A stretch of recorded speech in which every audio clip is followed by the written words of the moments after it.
At this minute in time, this is just a rumor. But you know how rumors go. They have a habit of almost like a snowball sometimes. There's some rumors, they start out like a bit like a snowball, and then, someone lights a flamethrower to it, it completely melts. Other rumors, they start to grow and grow and grow.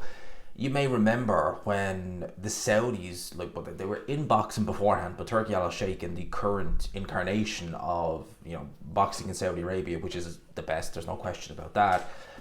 There was talk of these. Remember Simon Jordan was talking about it on Talksport, I think just before last summer, thereabouts, about these Saudi super shows in the pipeline. And I remember at the time, me and others were just like, yeah, that doesn't sound like that will happen.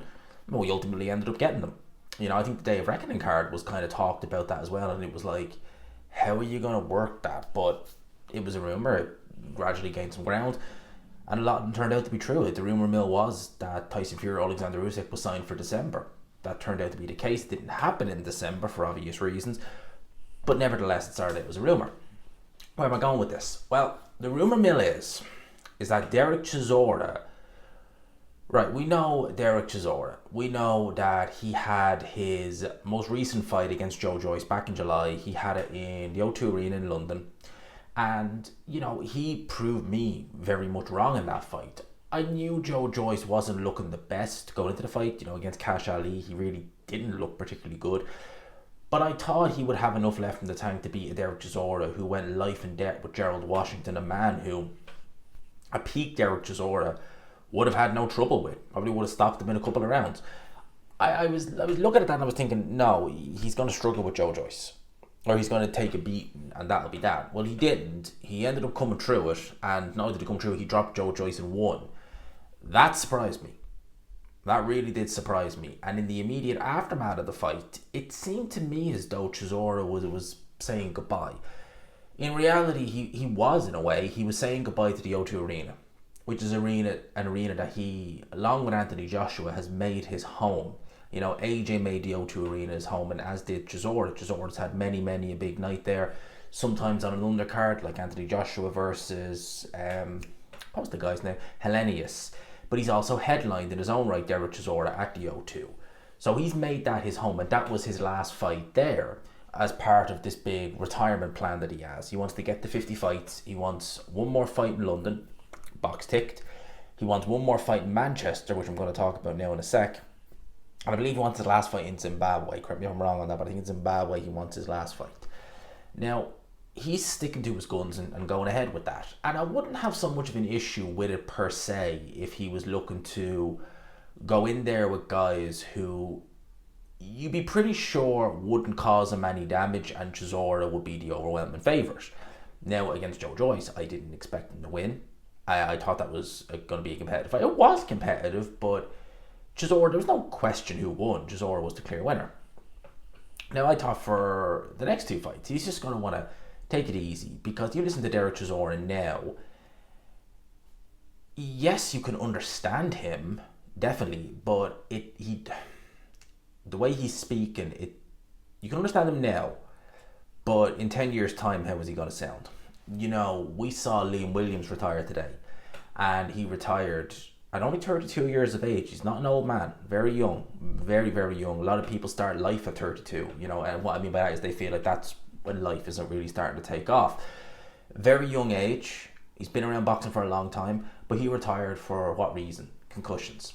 And I've said that about Liam Williams for a few fights, that I haven't liked the way he's looked. His punch resistance has seemed gone. He seemed just not as with it. And, concussions.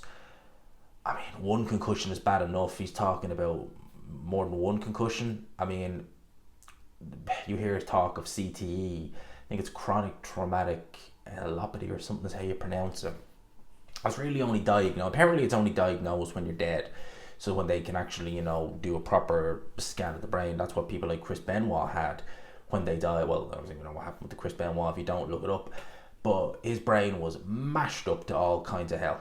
The tissue of his brain, everything looked all mashed up. But that was a direct consequence. He was a wrestler, obviously. He took a hell of a lot. Yikes. If you ever seen Chris Benoit. Yeah, wrestling might be staged, it might be choreographed, it might be scripted. But god damn, he looked Man, I watched Chris Benoit when I was a kid. It looked painful then, right? God knows. I mean, his head was in probably, I didn't want to know. But that really only starts to take action, and you hear people who, know they've had multiple concussions, and they say that they wonder what's going to happen later on in their life, because it might not be necessarily impacting them now in their late 30s, early 40s, thereabouts. But if it goes untreated, if you're not like sharpening your senses, and even then it still might affect you. It could be, the forgetting things. You hear stories, people who had multiple concussions who'll say that they need to watch a movie a couple of times just to remember it, because they're forgetting it like that. They have to stare into space. They're slurring their speech, etc. You're noticing Chisora now, and he's not even done yet, start to show symptoms of that. And you do worry, if he carries on, what might he be like in 10 years? He's made a lot of money in his career. He's made more, for someone who's never won a world title and has more than 10 losses, he's made more money than people who maybe only have a handful of losses, or maybe fighters who would have won a world title, could have only had 2 or 3 losses and won world titles. Derek Chisora has made an absolute killing. What good is that going to be in 10, 15 years time if, yes, he's still around, but his quality of life, even though he's a multi-millionaire, is not the same as it is for someone who is not in his position but has all his faculties. You get what I'm saying? Where am I going with this? This is a long-winded one. The rumour mill is, yes, it took me a long time to get to this. The rumour mill is that the opponent in question for Derek Chisora in a January date, to be announced potentially, is none other than Jarrell Big Farmer Miller. Now, on paper, oh boy, that's a good fight. That's a really, really, really good fight. 2 guys who, well, I wouldn't say they have quite the same work rate now as they did. Actually, I remember when Jarrell Miller, before, I was going to say the ban, but then you've got to turn around and say, well, which ban? Before the ban for the Joshua fight, for that one, although that kind of went into a concurrent ban because he was meant to fight in 2020 and then he got popped again.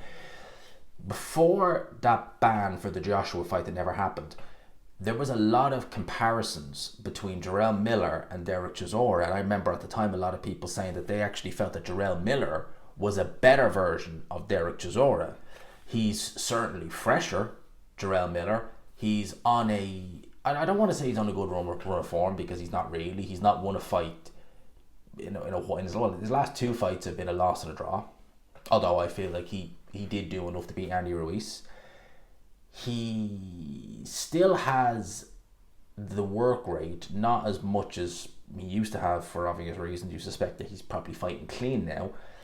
But him against Chisora would be a hell of a fight. You'd see a lot of shots thrown. You'd see 2 big behemoths of men. Not much skill, throwing a lot of punches. I mean, the punches had to be through the roof. I would still worry about that style for Chisora, because Jarrell Miller would probably have no trouble landing on Chisora. Probably wouldn't hurt him, probably wouldn't take him out, but just think of how many clean shots are going to land on him. That's a worry.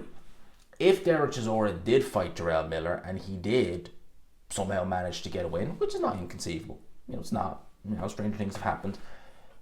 Joe Joyce, Jarrell Miller in back-to-back fights, that would probably, I'm not saying he should, that would probably put him in at least a negotiating position to be saying, I deserve a crack at a world title. He shouldn't.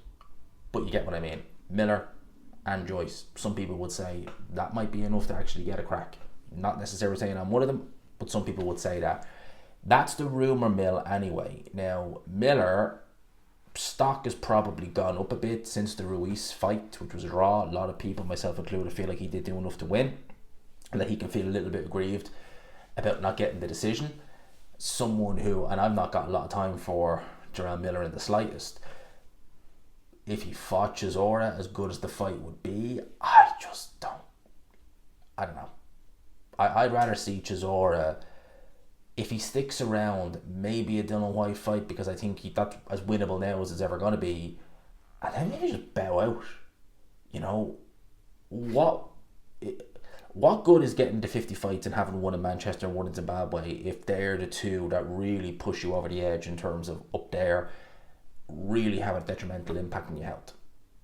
I mean, you listen to Derek Chisora speak 10, 12 years ago, and it's way more coherent and clearer than it is now. It's not terrible now. You know, it's not like Riddick Bowe or Thomas Hearns or someone like that where you're listening and you're just like, what the hell did he say? It's not that bad, but I don't want it to get that bad, you know? So that's my thoughts on this situation. Let me know yours in the comments below. Again, it is a rumor, but these rumors have a habit of snowballing. Let me know your thoughts. If they did do Big Farmer Miller versus Del Boy next, what would your thoughts be? Happy, sad, indifferent? Do you care? Let me know your thoughts in the comment section below. I hope you enjoyed the video. People, smash the like button if you could. And subscribe, of course, if you haven't already. Peace.